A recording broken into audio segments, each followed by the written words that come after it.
Brigitte Gabriel is a national security analyst, a New York Times best-selling author, and the chairman of actforamerica.org, which is an advocacy group that opposes Islamic extremism.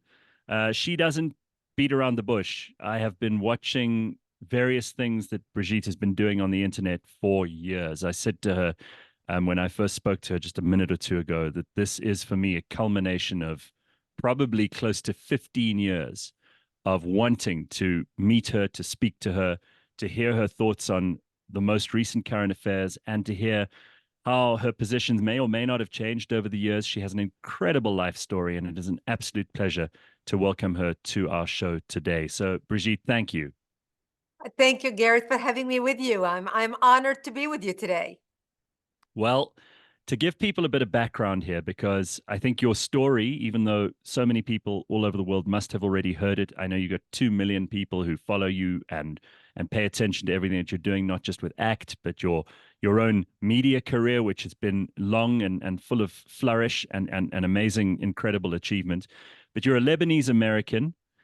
You were born in Lebanon, South Lebanon. You had to flee.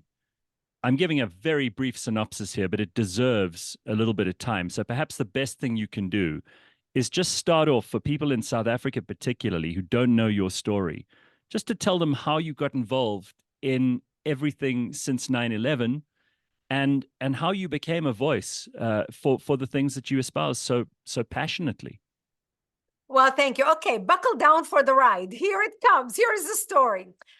No, truly. I mean, my life, I was born into privilege in Lebanon. I was born living the American dream. I'm an only child to a couple who was married for over 22 years. They could not have any children.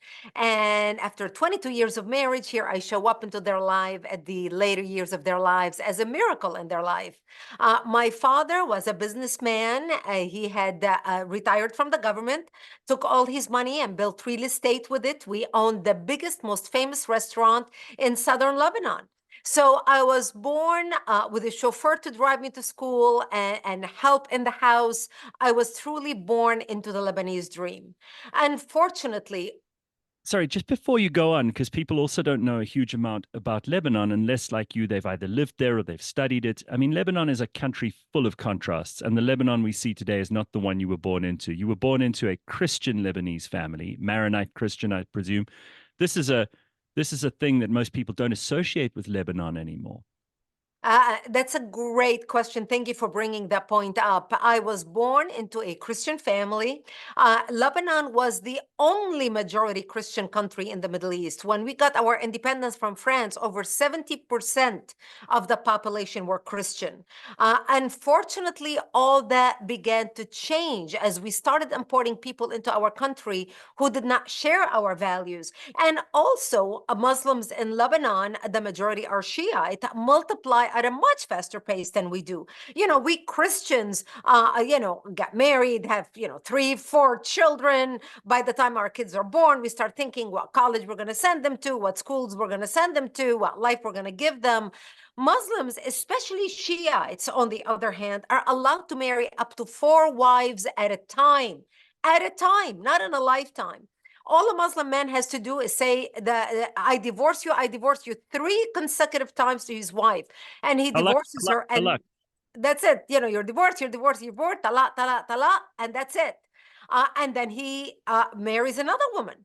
And so they have multiple children. Some families have up to 50 children. We in the West cannot fathom that level of multiplication. When you think of Osama bin Laden was 1 out of 53 children. Osama bin Laden himself has 28 children. So how many Christians do you know, or Jews, or Buddhists, or Hindus have, 28 children, 25 children, not to mention 53 children?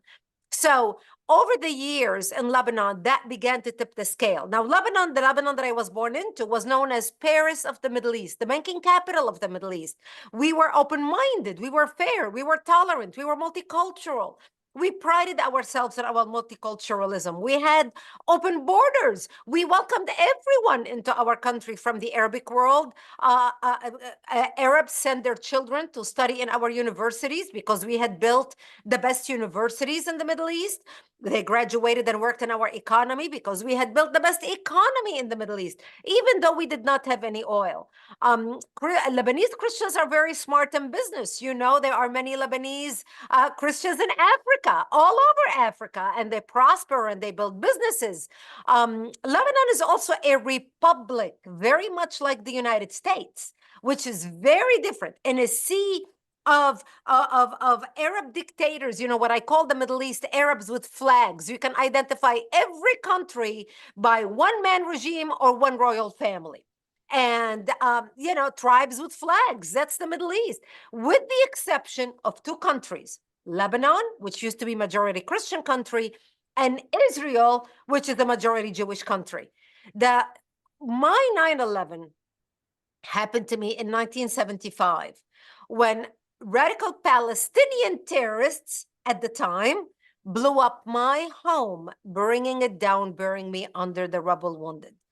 I ended up in a hospital for 2.5 months and later ended up living with my parents in a bomb shelter underground in an 8 by 10 room without electricity, without water, and very little food. And that's where I lived, Gareth, for the next 7 years of my life, robbed of my youth from the age of 10 till the age of 17, as I was surrounded by Islamic terrorists wanting to kill me. We became prisoners to our towns. Life became unbearable. The Palestinians, which we had imported into Lebanon as refugees, put their heads together with the majority now Muslims in Lebanon, and they declared war on the Christians. You know, a lot of people called it the Civil War. It wasn't the Civil War. It was a war between the Lebanese Christians trying to protect and maintain their democracy and preserve their republic, and the majority refugees that we have imported, and Islamists who came to fight with them from all over the Middle East because they wanted to establish a base in Lebanon from which to fight Israel, kill the Jews, and throw them into the sea. Something that Yasser Arafat failed to do in Jordan, and something that the Palestinians failed to do in Lebanon until the establishment of Hezbollah in Lebanon in 1983, where Khomeini came to power in 1979. He looked at Lebanon and he realized, you know, we've got a bunch of Shiites in Lebanon, we've got a bunch of Shiites in Syria, in Iraq, but let's take all these Islamists in Lebanon, because by 1982, when Israel invaded Lebanon, we had 11 Islamic terrorist organizations operating out of Lebanon, including the PLO. So Khomeini and Iran looked at Lebanon and said, you know, all these Muslims, everybody's just screaming from a different direction. Why don't we bring them all together under one umbrella and call it Hezbollah, the party of Allah? And that's when Hezbollah was created in 1983. And today, Lebanon is a terrorist hellhole completely controlled by Hezbollah. The Lebanese people think they still have a government, think they still have a country, which they don't. Hezbollah is in the government, elected democratically, because remember, we are a republic. Elected democratically. They're a terrorist organization funded by Iran that runs the country. And now, they're trying to make war with Israel, kill the Jews, and throw them into the sea. I'm glad that you mentioned the Lebanese, because we've got a big community in South Africa of Lebanese people who, I'm sure, like you, wish they could go back. You can never go back there, can you? I can never go back there. Hezbollah wants my head on a platter, especially because I'm a terrorism analyst and speak the way I speak. But I am able to speak freely the way I do, differently than most Lebanese, is because I'm an only child. My parents died and I don't have anybody. So Hezbollah cannot threaten my family left in Lebanon, my mom, my dad, my sisters, my cousins, my uncles, my whatever, that we're going to come kill you if she says anything. So I am free to speak the way I speak without fear. Most Lebanese cannot speak the way I do because their families in Lebanon will be threatened and killed. You do speak, and I can't commend you enough on those clips that I saw so many years ago, because you said something which has always stuck with me. You said and you articulate it better than anyone else. It doesn't take a majority of people to bring about change, good or bad. It just takes a tiny, intransigent minority of people. And I've thought about that so many times when it comes to politics here in South Africa, when it comes to the US, when it comes to Israel, when it comes to the Middle East at large, even wars like Russia and Ukraine. And I think about that so often. And you came upon that fact a long time ago in a debate, in fact, when someone said to you, oh, but the majority of Muslims are good, peace loving, kind, caring people who don't have an issue with the other people of the Middle East or the rest of the world. And I am sure there are, absolutely, but they are irrelevant. 2% of the passionate will always overrule the 98% indifferent. I want people to remember that quote. And you can quote me on that. I have actually that on my website. 2% of the passionate will always overrule the 98% indifferent. When you and I talk about terrorism in the world, we're talking about ISIS, we're talking about Al Qaeda. Yes, they are a minority, but they're driving the news. Look, you and I are speaking, and Taylor Swift's concert in Austria was just canceled in 3 different locations because of a terrorist threat by ISIS. We're not talking about the majority of Muslims living peacefully in South Africa, or the majority of Muslims living peacefully in Australia or in Canada or in America. We're talking about ISIS, who threatened to commit a terrorist attack in a concert in Austria that was canceled because of the minority. When you look at all the lessons in history, when you look at, if we can learn from history, when you look at Germany, for example, the most identified evil regime under Hitler, which dragged the world into World War II, most Germans were peaceful. Yet the Nazis drove the agenda. And as a result of the Nazis' radical ideology, they dragged the whole world into war. 60 million people died, 14 million in concentration camp, 6 million were Jews. The peaceful majority were irrelevant. When you look at communist China, most Chinese were peaceful, yet communist China was able to kill 70 million people. The peaceful majority were irrelevant. When you look at Russia, for example, most Russians were peaceful, yet Russia was able to kill 20 million people. The peaceful majority were irrelevant. When you look at Japan prior to World War II, most Japanese were peaceful, yet Japan was able to kill 12 million people, mostly killed bayonets and shovels. The peaceful majority were irrelevant. When you look at the United States on 9/11/2001, we had 2.3 million Muslims living in the United States on that day. It took only 19 hijackers, 19 out of 2.3 million people, to bring America down to its knees, destroy the World Trade Center, kill almost 3,000 people, bring America and airline travel to a shrieking halt, and the peaceful majority were irrelevant. So when we look at the lessons of history, Gareth, we have to be able to speak the truth about the threat of the radical minority that are crazy, who are willing to kill themselves, and you killing themselves in the process because they hate you so much and they believe they are driven by an ideology that justifies your murder and them committing suicide for the cause.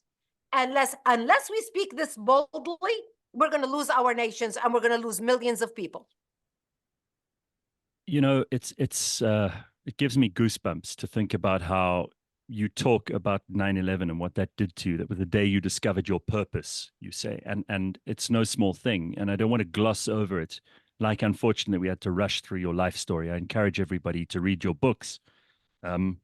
Your especially books, my book, Because They Hate. My book, Because They Hate, details my life story. The book sold over 1 million copies, and I encourage you to read it. You can get it through any site on Amazon. You can hear it on audio. It's recorded in my voice. People heard the glimpse for 5-10 minutes of my life. They need to read the book to understand where my passion comes from. I do want to focus, if you don't mind, on this idea of Islam, because you've positioned yourself and, to your detriment. I'm sure it's cost you. I'm sure there are places that you definitely can't go. There are probably hit lists with your name near the top of it. your bravery and your courage, to me, is interpreted by some people to be this word Islamophobia. And I remember Christopher Hitchens saying while he was still alive that this is a ruse, this idea of Islamophobia. Um, it is not possible to equate this with racism or with sexism because this is a nebulous group of people. There aren't any outright defining characteristics. And by the way, if you go after the actual doctrines of the faith of Islam, then of course you are called many worse things than that, infidel and heaven knows what else. How do you respond to claims that you should be ignored because you're Islamophobic, because you're criticizing a religion of peace? Look, I started my media career in 1984. So I've been doing this for decades, for over 40 years. So you never heard me talk about Islam in particular up until 9/11, because I don't have any problem with Muslims. I don't have any problem with religion. You can worship a cow's tush as far as I'm concerned. Good for you, good on you. I don't care. Religion is something so personal between you and your God. You can worship a monkey, you can worship a rock, good on you. I don't give a flying kite. What I care about is when your ideology comes out to kill me and my children. And actually, when I started Act for America, my organization, which is now the largest national security organization in the United States, I started Act for America because of terrorism. We are a national security organization. It just happens that the terrorist attacks around the world were perpetrated by Islamists. Look, the terrorist attack everybody in the news is talking about right now this week in Austria, canceling Taylor Swift's concert, is not Buddhists, it's not Hindus, it's not Jews, it's not Christians. It's ISIS who adheres to an Islamic ideology based in the Quran. The reason why they're talking about it in the news is because of Islamists threatened to blow up 3 million people who are attending her concert. That's why we're talking about it. So we need to make sure we differentiate between people and ideology. There are a lot of, look, in Christianity, there are a lot of different sects of Christians. There are the Catholics, there are the Maronites, the Protestant, the Church of England, the Episcopalians, the Lutherans, you name it. And everybody thinks differently. You've got from the very, very tolerant, moderate left who can have lesbians and gays as priests standing on the altar giving a church service, to the evangelicals who believe you're going to burn in hell if you are gay and live a lifestyle. But they all call themselves Christians. But none of them want to kill you. They want to love you to death. They want to pray for you to death because, oh my gosh, we're going to pray for you because we love you. You are a sinner. You need to repent. Ask Jesus to love you because, Jesus will forgive all your sins. But none of them want to kill you because of whatever you believe. When you look at Islamists on the other side, whether it's Al-Qaeda or ISIS or Al-Shabaab or Boko Haram, or, you go down the alphabet soup of radical Islamic terrorist groups around the world, Islamic Jihad, Hamas, it doesn't matter. They want to kill you because of what you believe, because of what your faith is, what your religion is, whether you practice it or not, it doesn't matter. And so this is why I talk about radical Islamic terrorism. I'm not against people. I love all people. You have Muslims in America, Black Muslims, who don't even speak Arabic, who have never read the Quran, who cannot tell you what's in the Quran, but they love the Islamic religion because of the structure. For them, it's a faith-based. That's why we as Blacks, we like the structure. It keeps our guys out of crime. That's why we identify as Muslims, because we believe, that's what they say. Islam is an African religion, and that's why we adopt it. Now, Blacks in America do not want to kill you because you are not a Muslims. Their idea of Islam is totally different. So when I talk about radical Islamic terrorism, I'm talking about the Islamists who are using the ideology which have been used against non-Muslims throughout history in order to kill non-Muslims. And that's when I talk about in its relationship to terrorism. When they come after us to kill us, we have to discuss the ideology that's driving them to come out and kill us. When ISIS threatens to bomb 3 million young people attending a Taylor Swift concert in Austria, to the point where Taylor Swift had to cancel her concert because somebody wants to kill 3 million people who are there to be at a concert, not to kill Muslims, not because they are espousing radical ideology. They're there to enjoy a concert. When you're dealing with people that radical, you have to speak up. You also speak out very openly and frankly about your support for Israel. And perhaps you can explain to us, first of all, your own personal connection with Israel. You're not a Jew and you're not an Israeli, but you did spend some time in your life as a refugee there. And well, I wasn't. There's nowhere else you could have gone after you fled southern Lebanon. Actually, I wasn't there as a refugee. I was there as a Lebanese journalist. And here is the difference. You see, when the war started in Lebanon and the whole world forgot about us, we were being massacred, we were being killed. And in my town in particular, in southern Lebanon, I actually grew up, Gareth, in the security zone they are talking about now, where Israel is going to go in 30 kilometers into Lebanon and establish the buffer zone from the Litani River to protect. They're pushing Hezbollah out. I grew up in that zone. And in that zone, because we were the only Christian towns left in the south, the Islamists with the Palestinians surrounded us to slaughter us. So we knew if we go to the Jews and beg for help, because we lived 5 kilometers from the Israeli border, because remember, Israel was the enemy at that time. Israel is an enemy of Lebanon. We don't have peace together. Lebanon was one of the countries that attacked Israel in the 6-day war. But we knew as Christians, if we go to the border and beg the Jews for help, the Jews are not going to slaughter us, because we had more shared values with them than we had with the Islamists. So a few people from my town went to Israel and begged Israel for help. And Israel from 1978 started coming in the middle of the night into Lebanon, bringing support for the Christians, bringing food for the children, because the Muslims cut off all our food supplies, bringing bomb shelters to those who did not have bomb shelters, taking the Christian men and teaching them how to fight. Because look, the Christian men in Lebanon were the educated ones, you know, they were not the street thugs. And we learned very quickly that you can have all your professional degrees on the wall behind you, your accounting degree, your medical degree, your law degree, your whatever degree. None of that will do you any good when you are faced with an enemy bent on slaughtering you in the name of their religion. So Israel was our only lifeline. If anybody got ill and needed treatment, we went to Israeli hospitals and got treated. So I knew that we were alive and being protected because Israel, who's supposedly our enemy, came to protect us and work with us. And they protected, by the way, the Christians, the Muslims, the Shiites who lived in the buffer zone, everybody. They provided work. Christians, Muslims, Shiites were able to go into Israel and work because Lebanon cut us off completely, because now Lebanon called us traitors because we had peace with Israel. And so I ended up moving to Israel. Actually, I'll take it a little bit back. In 1982, when Israel invaded Lebanon, the Palestinians and the Islamists, as they were retreating, were shelling our zone frantically.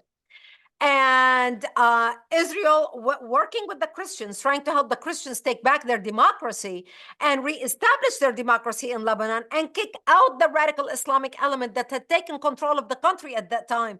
Like I mentioned earlier, Lebanon had 11 Islamic terrorist organizations operating out of Lebanon in 1982, including the PLO. So Israel, working with the Christians, went all the way into Beirut to help kick out that radical element out of the country. And they were able to kick out Yasser Arafat and his cronies all the way to Tunisia. That's how we came out of the bomb shelter and back to rebuilding our lives.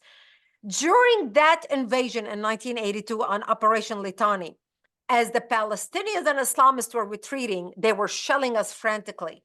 My mother became wounded by a shell exploding in front of our bomb shelter as she was running to the bomb shelter from our home. For my mom, we had to take her to Israel for treatment because we had nowhere else to go.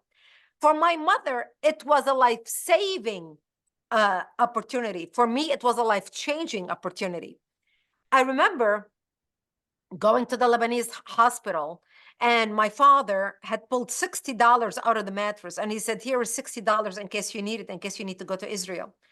And I remember touching money for the first time, because when you're living in a bomb shelter, you don't go shopping.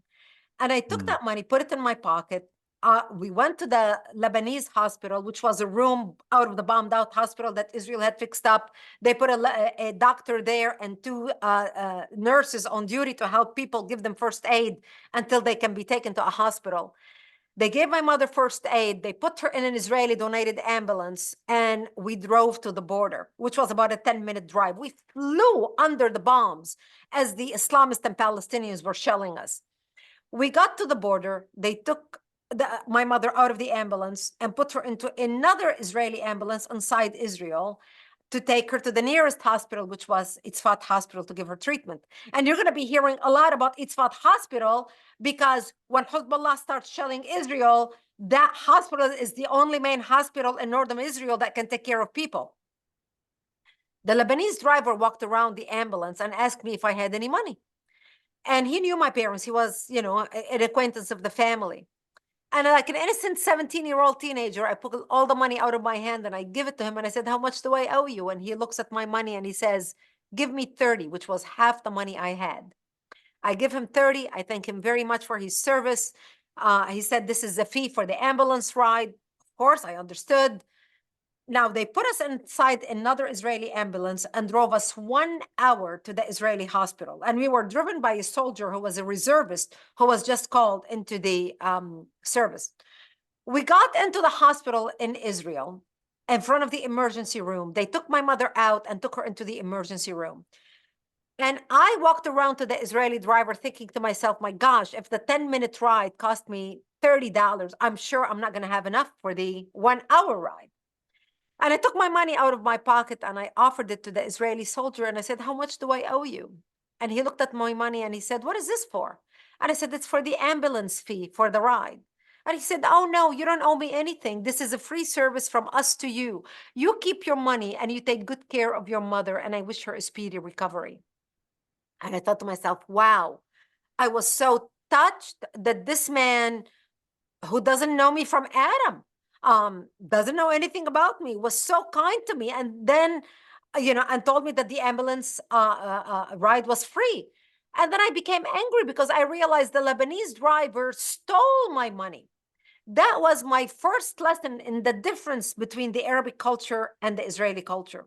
We got into the emergency room in the hospital, and there were hundreds of people wounded in the emergency room. Muslims brought in from Lebanon, Christians brought in from Lebanon, Palestinian terrorists brought in from Lebanon, Israeli soldiers wounded brought in from Lebanon. The doctors treated everyone according to their injury. They did not see religion. They did not see political affiliation. They did not see nationality. They treated people according to their needs. The doctor treated my mother before he treated the Israeli soldier, laying next to her because my mother's injury was more severe. I couldn't believe my eyes. We ended up going to the 4th floor of the hospital, and they put my mother into a room where 2 other ladies had been brought in from Lebanon that same morning, one Muslim, one Druze. And, they put my mother in the room, and we were there maybe 5 minutes, and I heard all this commotion outside of our window. And I walked out to the balcony to see what was going on, and people were running through our room from the hallway, going out to the balcony to see what was happening. And I walk out, and 2 Israeli helicopters had just landed, bringing in Israeli soldiers wounded in Lebanon, taking them on stretchers, one after another, into the emergency room. And Gareth, I stood at that hospital balcony, looking down, feeling sick to my stomach, feeling embarrassed, humiliated, sad that these people are wounded because of the war with my country. I didn't make eye contact with anyone standing next to me because I did not know how they're going to react to me. And I was surrounded on the hospital balcony by mothers of Israeli soldiers who were brought in from Lebanon who were wounded in the hospital, sisters, brothers, husbands, wives. And I didn't want to look at anybody. And I remember feeling a tap on my shoulder. And I looked to my side, and an Israeli nurse was standing next to me. And she said to me, you are new here, aren't you? And I said, yes, they just brought in my mother just 5 minutes ago into this room. And Gareth, without skipping a beat, this woman puts her arm around me and she says, oh, don't worry, we'll take good care of her. And if you need anything, just call my name. My name is Leah. And I broke down sobbing because One, I couldn't believe my eyes. And two, I couldn't believe people would have such compassion and such love and such a human spirit. I realized these people around me were so kind and so nice, were so compassionate. They even had something I did not even have. They were able to love their enemy and forgive them in a way that Jesus taught that we were supposed to love. And I was a Christian. And I didn't know how to love and forgive like that. Those days changed my life, Gareth. I ended up spending 22 days in that hospital. Those days changed my life, changed the way I listen to information, changed the way I listen to the radio, changed the way I listen to the news. I had to leave the hospital, but I vowed that one day I will return to Israel, that one day I would live amongst those people whose character I admired, who had something so special, who loved life so much, and they just wanted to live in peace. And I ended up returning to Israel in 1984 and working as a news anchor for World News in the Middle East, based out of Jerusalem, covering world events. And that's how I met my American war correspondent while working there, ended up getting married, and that's how I ended up coming to the United States in 1989. It's so hard to squeeze so much of this. It's just valuable stuff to hear into the short discussion we have. But there's so much that's going on right now that I want to hear from you about, because you are still paying attention to absolutely everything. Your organization, actforamerica.org, is doing amazing work on campuses, in communities, at elections, all kinds of things. Kamala Harris has just appointed or elected her vice presidential candidate. I don't know if you have any thoughts on him, if you have any thoughts on Donald Trump and JD Vance and what you think might happen in the election, how that positions you, how it positions your cause in America. Look, I started my organization as a national security organization to protect America. When I started my organization after 9/11, radical Islamic terrorism was the only threat to the United States. Since then, we have grown as an organization and we are dealing with multiple threats. In 2001, when I started my organization, Iran was not developing nuclear bombs. China wasn't the power that it is today. Our border wasn't open as it is today. Antifa did not exist. Black Lives Matter did not exist. A lot of things have changed. So my focus has always been on national security, preserving our lives and protecting our lives. Because the job of the government is one thing: make sure the people of whatever country you live in are safe. That's the job of the government. Give us safety so we can have opportunity to build our futures, our businesses, our families, and our careers. So when I look at national security or at political people, I look at them from a national security perspective, not as a Democrat or as a Republican. When I started my organization, George Bush was in office, whom I did not even vote for him. I voted for Al Gore because I was a Democrat. George Bush was in office. George Bush came and left. Obama came and left. Trump came and left. Biden is here and he's leaving. And it doesn't matter who gets elected, whether Trump or Kamala Harris, they're going to be here for 4 years and then they're going to leave. So when I look, so I'm setting the stage saying all this because I want people to understand that what matters is security throughout the globe, international security, as well as our national security in the United States. And right now, America under the Democratic leadership has always been weak on national security. It was Obama that signed the Iran deal, gave Iran the power to create and continue enriching uranium, which threatens the whole region in the Middle East. And if the region in the Middle East is threatened, other countries suffer. Europe, look at all the refugees in Europe, Africa, America. So what happens, the world has become so small that what happens over there doesn't stay over there. It spreads like cancer worldwide and affects all of us, good or bad. And right now it's affecting the whole world into bad because we are importing refugees that we cannot accommodate anymore. So, and I'm talking worldwide because refugees are coming to Canada, Australia, America, Europe, everywhere.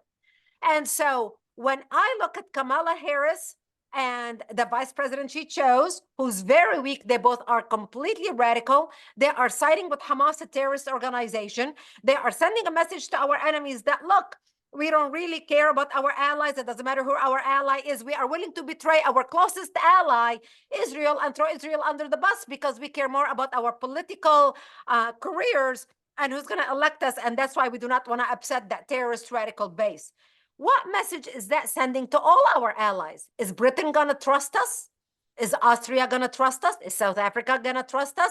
Is Israel going to trust? Is anybody going to trust America under a democratic leadership that sells so easily their allies under the drain for their own political careers? When you look at the Trump administration, under the Trump administration, and I know a lot of people either love him or hate him, I happen to love President Trump because of his strength. Under his administration, the world did not experience any war.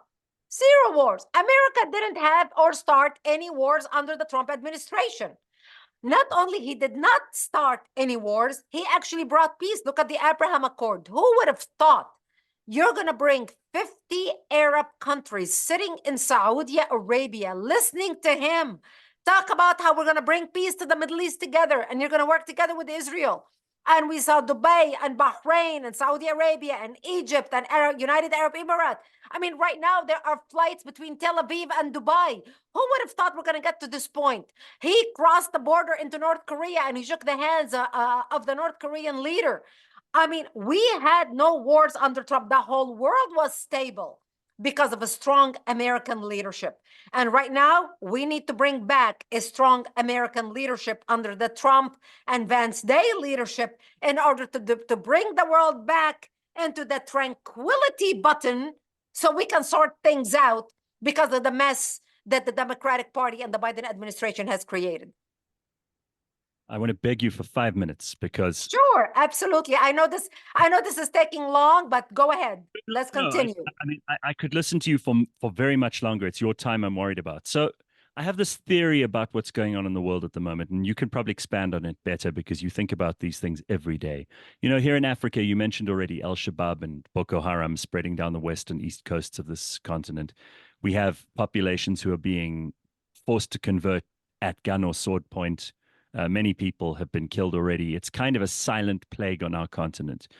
But in Europe, they're dealing with a very different kind of thing. It's also, you know, I hear a lot of complaints from the left in America about how evil colonialism was, but they don't seem to categorize what's going on in Europe as a different kind of colonialism. And I see it as like an inverse colonialism. It's people coming from countries that are not so great, going to countries that are great, and then turning them bad, Right. which is what colonists were accused of so many times for so many hundreds of years before this. There's that kind of colonialism going on in Britain at the moment, to the degree that ordinary Britons are being told by the government that social media comments, tweets, posts will be enough to get them locked up in jail by their own police, who greet the people of England by saying salam alaikum rather than God bless you. This is surely something which even the most left-wing Westerner has to open their eyes and see. They're not seeing because they have been totally and completely brainwashed. And, you know, they say an overnight success in business, they say an overnight success takes 20 years. So when you look at what's been happening around the world, the Islamists have been planning this takeover. Look, the Muslim Brotherhood wrote a plan.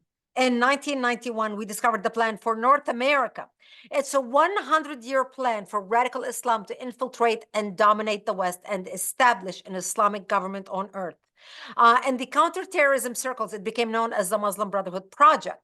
Now, the project writes in detail how they're going to do this, how they're going to get their people elected into governments on the left and on the right so they can sway policy and control governments. And we have seen this being implemented worldwide. And they have patience. Remember, the killer of Theo van Gogh in the Netherlands that wrote a letter and pasted it on his chest, talked about Andalusia, talked about Spain, that he's taking revenge for Spain. We're talking 500 years ago, 5 centuries. We in the West are thinking in the 5-second term, oh my gosh, my internet did not load in 5 seconds. My computer is so slow. What's wrong with the internet? These people think in centuries, not in decades. You know, we're the fast food generation. I want it now. I want it now. I want to drive through the fast food line. I want to be able to get my hamburgers in under 2 minutes, standing in line at the drive-through at the window. We want everything now, immediate gratification. These people come from cultures where they have patience. They can sit there and wait us out. And they have proven that. So when they wrote the 100-year plan for radical Islam to infiltrate and dominate the West, they spoke in such detail on how they're going to do that. And they're doing it. They talked about how setting up organization in different countries, like in America, for example, you've got CARE, the Council on American Islamic Relations. Oh, how peaceful and wonderful that sounds. Yet they started as Islamic Association for Palestine. And when the FBI found out that they are raising money to support terrorism overseas, after they secretly recorded them at a meeting in Philadelphia hotel, the Islamic Association for Palestine changed their name to CARE, Council on American Islamic Relations, to sound like, oh, it's a nothing, it's a wonderful thing, let's all work together, and we are a Council on American Islamic Relations. Now, they've got the equivalent of CARE worldwide in every country. And so you see how they are implementing this. And you know the theory, Gareth, about cooking the frog. If you want to boil a frog, if you throw the frog in boiling water, he jumps immediately out. But the way you boil a frog is you put a frog in cold, calm, beautiful water, and you turn on the heat, and you turn on the heat slowly. And as the water warms up and warms up slowly, without the frog noticing that he's being cooked, by the time the water gets to a boiling point, the frog is too weak to jump out of the water. And in America and the West has been boiling now for 40 years without anybody paying attention. I remember in the 80s when I started covering world events, when I became news anchor for World News in Israel. I worked as news anchor from 1984 to 1989. And that's when we started seeing a rise of radical Islamic terrorism worldwide. The Achille Lauro, the TWA, Colonel Higgins getting killed, the Pan Am flights, and and I list them time after time after time after time, all the attacks against the West where America hit the snooze button and thought, oh, we started seeing terrorist attacks on every continent on the globe. And every country came up with excuses. Nobody connected the dots. And so I realized very early on in the 80s that radical Islamic terrorism was on the march, especially after the establishment of the Ayatollah came to Iran in 1979, but the world was not paying attention. And so we've got the 80s, the 90s, the 2000s, 2010s. We passed the 2020s, and now we're heading into the 2030s, almost 50 years. This has been going on. 50 years. That's why our new generation of brainwashed brats who are from the generation of instant gratification, who are getting their news from their iPhones, from Comedy Central and TikTok, think that's actually valid news. They live on this thing. And that's why they are being totally brainwashed. They do not know anything about history. And you know what they say? Those who don't study history are doomed to repeat it. Can't think of a better way to end the interview, even though I don't want to. Brigitte Gabriel, you are an absolute force of nature. It's such a pleasure to have some of your time today. I wish you luck and support for all the things that you stand for. And I hope that there are, among the people listening and watching this today, a few of every kind and background and ethnicity and religion who may just think twice about something that they believed was gospel before this, and may give you a second thought and buy your books and pay attention to what you're doing online, because you know what? If you could change one person's mind, you're doing a good job. That's right. And I would love to come to South Africa. Let's organize something in South Africa. By the way, Act for America, my organization, used to have a chapter in South Africa called Act for South Africa. We had chapters in 16 countries throughout the world. So people who are concerned about what's happening in Africa, especially with Boko Haram and Al-Shabaab, you can organize the way we organized in the United States. Start your own groups. I'm very active. Go to actforamerica.org right now. Check us out. You can send an email at at info@actforamerica.org and start something in your own community. We have to protect our civilization. We have to protect our Western values. And we have to come together as good people who care about truth coming out, who care about free speech, who care about safety and security for all people, from all faiths, from all colors, from all genders. We want everyone to live in harmony throughout the world. And the only way we can ensure that is when good people come together and speak up against evil and stop it in its tracks. Thank you for having me with you today. Thank you, Brigitte.